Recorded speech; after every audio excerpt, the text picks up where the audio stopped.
A brief opening ceremony marked the commencement of a Living Heritage and Disaster Risk Reduction workshop.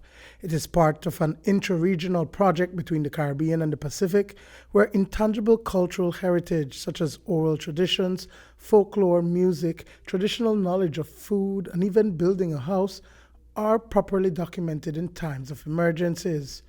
Essentially, what we are saying is that communities have knowledge that are passed on mostly through word of mouth, but also through practices from generation to generation. And in order for that continuity to be there needs to be an enabling environment. And that is the role of IACR, that is the role of niche, to support community that are documenting, that are passing on these traditions from generation to generation.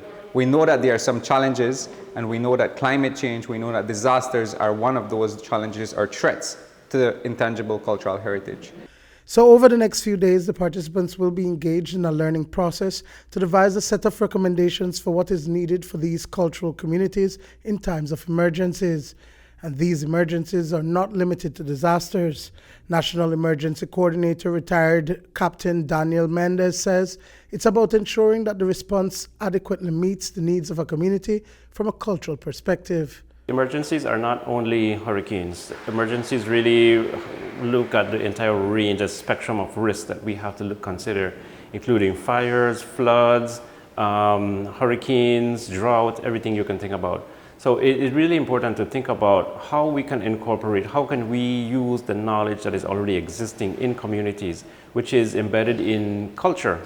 So how can we as NEMO listen to people? How can we work alongside communities in order to make sure that we are truly bringing culturally appropriate assistance to communities? Assessing the impact, we can quickly remember COVID-19, and everybody were rushing for the tea, the vervain. Everybody wanted to know, okay, what traditional knowledge exists for us to heal ourselves from this new virus, and it took some while for us to grapple with that situation, and we were locked away in our homes for extensive period. People rely on culture to move ahead, to build some level of security and peace. That is the role of culture as well in times of emergency. It helps us to recover.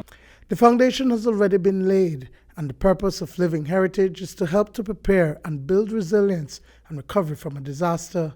UNESCO Global Facilitator to Belize, Nigel Encolada, speaks to the takeaway from the workshop.